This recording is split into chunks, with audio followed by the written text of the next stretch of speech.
Hi, I'm Vidya Sankar. I'm bringing the vibes live to London on the 26th of April to the Copper Box Arena. Don't forget, book your tickets. Come there, be there, enjoy the music, and most importantly, let's fight together. Okay? See you there.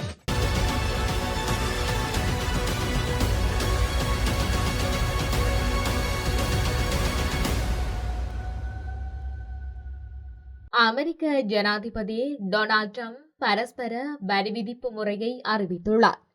இதற்கமைய வாகன இறக்குமதிகள் மீது முன்னர் அறிவிக்கப்பட்ட 25% வரியை America இன்று நள்ளிரவு முதல் நடைமுறைப்படுத்தவுள்ளது. அதே நேரம் இலங்கை பொருட்கள் மீது 44% வரி விதிக்கப்படும் என டொனால்ட் ட்ரம்ப் அறிவித்துள்ளார். அத்துடன் இலங்கையின் அண்டை நாடான இந்தியாவின் பொருட்கள் மீது 26% வரியை டொனால்ட் ட்ரம்ப் அறிவித்துள்ளார்.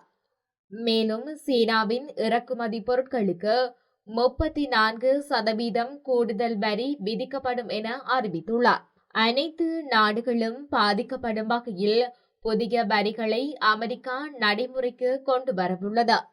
அதற்கமைய அமெரிக்காவின் வெள்ளை மாளிகையில் டொனால்ட் ட்ரம்ப் இதற்கான அறிவிப்புகளை நேரடியாக வழங்குகின்றார். இதன்போது நள்ளிரவு முதல் நடைமுறைக்கு வரும் வகையில் அனைத்து வெளிநாட்டு தயாரிப்பு வாகனங்களுக்கும் 25% வரியை விதிப்போம் என்று டொனால்ட் ட்ரம்ப் கூறினார். இதன்படி மேலும் பல நாடுகளுக்கான வரி விதிப்புகளையும் டொனால்ட் ட்ரம்ப் அறிவிக்கவுள்ளார். ரஷ்யாவில் பரவி வரும் மர்மமான வைரஸ் காரணமாக அந்நாட்டு மருத்துவ நிபுணர்கள் குழப்பம் அடைந்துள்ளதாக சர்வதேச ஊடகங்கள் செய்தி வெளியிட்டுள்ளன. கோவிட் தொற்றுக்கு பிறகு மக்களிடையே புதுவிதமான தொற்று நோய்கள் குறித்த அச்சம் ஏற்பட்டுள்ள நிலையில் ரஷ்ய மக்களை குறித்த வைரஸ் தாக்கி வருகின்றது. இதன் அறிகுறிகள் அதிக காய்ச்சல் மற்றும் இரத்தம் கலந்த இருமல் உருவாகும் என கூறப்பட்டுள்ளது. இதனால் பாதிக்கப்பட்ட மக்கள் சுமார் 10 நாட்களுக்கு மேல் அதிக காய்ச்சலினால் பீடிக்கப்பட்டுள்ளதாக கூறப்படுகின்றது. இதனால் மர்ம வைரஸ் குறித்து சமூக வலைதளங்களில் தகவல்கள் பரவிய நிலையில் இதனை மறுத்துள்ள ரஷ்ய அதிகாரிகள் புதிய நோய்க்கிருமிகள் எதுவும் கண்டறியப்படவில்லை எனவும் மைக்கோ பிளாஸ்மா நிமோனியா உள்ளிட்ட பொதுவான சுவாச நோய் தொற்றுகள் தான் என தெரிவித்துள்ளனர். இதனிடையே மருத்துவர்கள் இந்த மர்ம வைரஸ் தொடர்பாக இது சுவாச குழாய் தொற்று என்றும் அறிகுறிகள் மோசமடைந்தால் அவசர சிகிச்சை பெறுமாறும் அறிவுறுத்தி உள்ளதாக கூறப்படுகின்றது. எலான் மஸ்க் தனது டோஜ் பதவியிலிருந்து விரைவில் விலகுவார் என்ற செய்தி அறிக்கையை வெள்ளை மாளிகை குப்பை என விமர்சித்துள்ளது. அமெரிக்காவில் ரோஸ் கார்டனில் இன்று வரி கட்டண அறிவிப்பு நிகழ்விற்கு ஊழியர்கள் தயாராகி வரும் நிலையில் வெள்ளை மாளிகையில் எலான் மஸ்கின் பதவி விலகல் விவகாரம் ஜனாதிபதி டொனால்ட் ட்ரம்பால் முன்வைக்கப்பட்டது. இதன்போது வரும் வாரங்களில் எலான் மஸ்க் தனது அரசாங்க பொறுப்பிலிருந்து விலகுவார் என்று ஜனாதிபதி டொனால்ட் ட்ரம்ப் தனது நெருங்கிய வட்டத்திடம் கூறியுள்ளார். இந்த நிலையில் வெள்ளை மாளிகை இந்த அறிக்கையை குப்பை என்று அழைத்தது.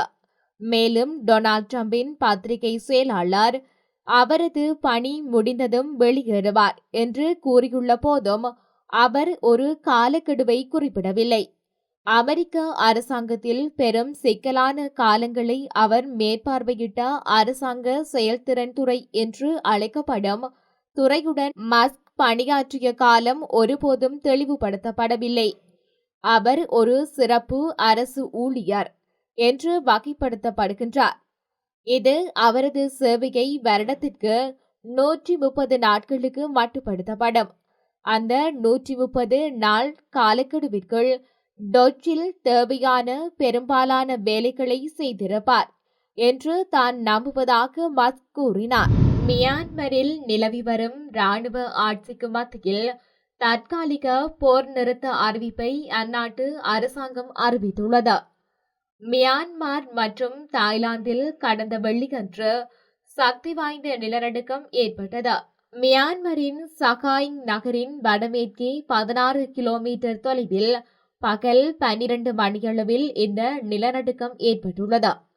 இது ரிக்டரில் 7.7 புள்ளியாக பதிவானதை தொடர்ந்து மீண்டும் 6.4 ரிக்டர் அளவில் நிலநடுக்கம் ஏற்பட்டது. இரு நிலநடுக்கங்கள் தொடர்ந்து ஏற்பட்டதால் மியான்மரில் பல நகரங்கள் பெரும் பாதிப்புகளை சந்தித்துள்ளன. பல கட்டடங்கள் இடிந்து விழுந்த நிலையில் பாதிக்கப்பட்டவர்களை மீட்கும் பணி 5வது நாளாகவும் தொடர்ந்து நடைபெற்று வருகின்றது. மியான்மர் நாட்டில் மீட்பு பணியில் ஈடுபட்டுள்ள வீரர்களுக்கு உதவ பல நாடுகளும் தமது ராணுவ வீரர்களை அனுப்பி வைத்துள்ளன. இவர்கள் அங்குள்ள வீரர்களுடன் இணைந்து மீட்பு பணியில் ஈடுபட்டு வருகின்றனர். இந்த நிலையில் நிலநடுக்கத்தால் பலியானோர் எண்ணிக்கை 3000-ஐ தாண்டியதாக மியான்மர் செய்தி நிறுவனங்கள் தெரிவித்துள்ளன. மியான்மரில் 4 ஆண்டுகளாக ராணுவ ஆட்சி நடைபெற்று வருகின்றது. அங்கு கடந்த 2020 ஆட்சி கவிழ்ப்பு நடந்ததை தொடர்ந்து ராணுவத்தினருக்கும் உள்நாட்டு கிளர்ச்சியாளர்களுக்கும் போர் நடைபெற்று வருகின்றது. இந்த நிலையில் நாட்டின் சுகாதார உள்கட்டமைப்பு மிகவும் மோசமானதால் நிலநடுக்கத்தால் ஏற்பட்ட பாதிப்புகளை சமாளிக்க சிரமம் ஏற்பட்டுள்ளது. இதனால் மியான்மரில் ஆளும் ராணுவ அரசு மீட்பு பணிகளை தீவிரப்படுத்த ஆயுதமேந்திய கிளர்ச்சியாளர்கள் குழுக்களுக்கு எதிராக தற்காலிக போர் நிறுத்த அறிவிப்பை இன்று வெளியிட்டுள்ளது. தாய்வான் உடனான முறுகலுக்கு மத்தியில் சீனா நடத்திய கூட்டு ராணுவ பயிற்சிகளில் உயிரியல் ஆயுதங்கள் பயன்படுத்தப்பட்டுள்ளதாக சர்வதேச ஊடகங்கள் செய்தி வெளியிட்டுள்ளன. தாய்வான் பிரச்சினை முற்றிலும் சீனாவின் உள்நாட்டு பிரச்சினையாக அந்நாடு கருதி வருகின்றது. இந்த நிலையில் தீயுடன் விளையாடுவதை தவிர்க்குமாறு சீனா தாய்வானை எச்சரித்துள்ளது.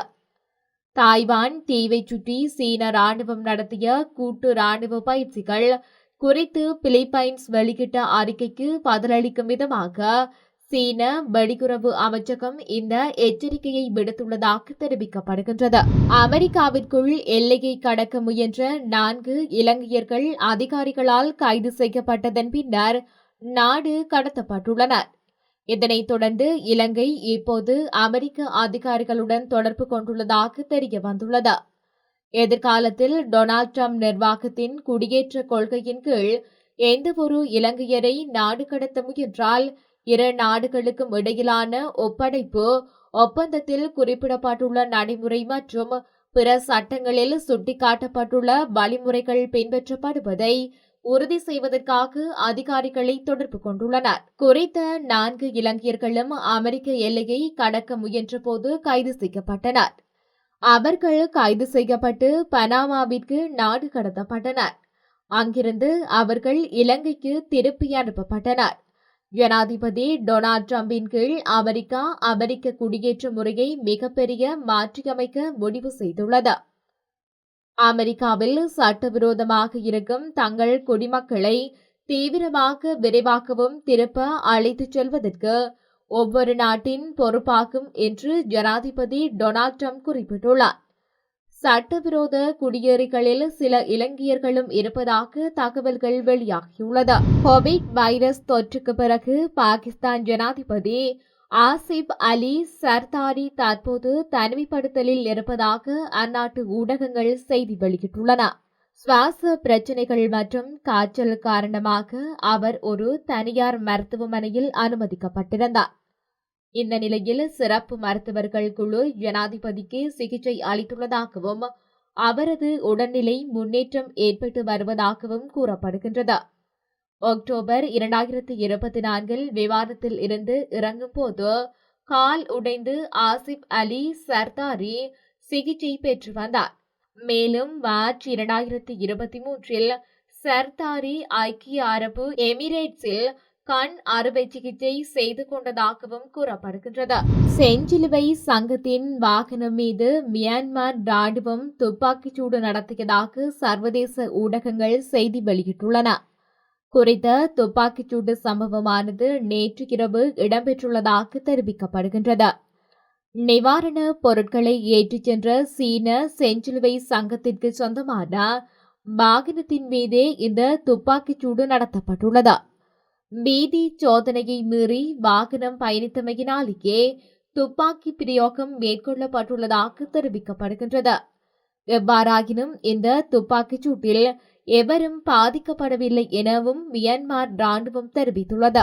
நாசா விண்வெளி வீராங்கனையான சுனிதா வில்லியம்ஸ் தனது தந்தையின் சொந்த நாடான இந்தியாவிற்கு விரைவில் செல்ல திட்டமிட்டுள்ளார். பயணத்தின் போது இந்திய விண்வெளி ஆராய்ச்சி நிறுவனத்தை சந்திக்க உள்ளதாகவும் தெரிவித்துள்ளார். 9 மாதங்கள் விண்வெளியில் தங்கியிருந்த போது ஒவ்வொரு முறையும் தனது விண்கலம் இமயமலையை கடந்து செல்லும் சந்தர்ப்பத்தில் இந்தியாவின் அதிசயத்தை பார்த்ததாக அவர் கூறியுள்ளார். விண்வெளியில் தனது அனுபவத்தை இஸ்ரோவுடன் பகிர்ந்து கொள்ள விரும்புவதாகவும் சக ஜனநாயக நாடான இந்தியா விண்வெளி துறையில் கால் பதித்திருப்பது குறிப்பிடத்தக்கது என்று வில்லியம்ஸ் குறிப்பிட்டுள்ளார். விண்வெளி பயணத்திற்காக சர்வதேச விண்வெளி நிலையத்தினுள் பிரவேசித்த சுனிதா வில்லியம்ஸ் தான் பயணித்த விமானத்தில் ஏற்பட்ட கோளாறினாலேயே 9 மாதங்கள் மையத்தில் சிக்கிக் கொண்டார். அதன் பிறகு அமெரிக்காவின் சிறப்பு விண்வெளி பயணத்தின் மூலம் மீண்டும் பூமியை அடைந்தமை குறிப்பிடத்தக்கது. போர்ப்ஸின் வருடாந்த பில்லியனர்கள் பட்டியலில் உலகின் மிகப்பெரிய பணக்காரர் என்ற தனது இடத்தை எலோன் மஸ்க் மீண்டும் பெற்றுள்ளார். போர்ப்ஸின் 39வது வருடாந்த உலக பில்லியனர்கள் பட்டியலில் 3028 பில்லியனர்கள் இடம்பெற்றுள்ளனர். இது 1987 ஆண்டு பட்டியலில் தொடங்கப்பட்டதில் இருந்து அதிக எண்ணிக்கையிலான பில்லியனர்களை குறிக்கின்றது. இந்த ஆண்டு பட்டியலில் 12 இலக்கங்களுக்கு மேல் செல்வம் கொண்ட 15 நபர்கள் இடம்பெற்றுள்ளனர். இது முன்னைய ஆண்டை விட அதிகமாகும் என்பதோடு ஒட்டுமொத்தமாக இந்த பில்லியனர்களின் மொத்த நிகர மதிப்பு 16.1 டிரில்லியன் அமெரிக்க டாலராகும் என குறிப்பிடப்பட்டுள்ளது.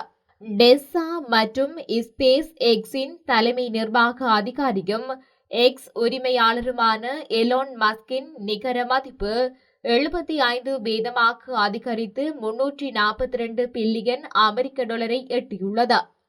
இவர் 300 பில்லியன் டாலர் செல்வத்தை எட்டிய முதல் நபர் என்ற பெருமையை பெற்றுள்ளார்.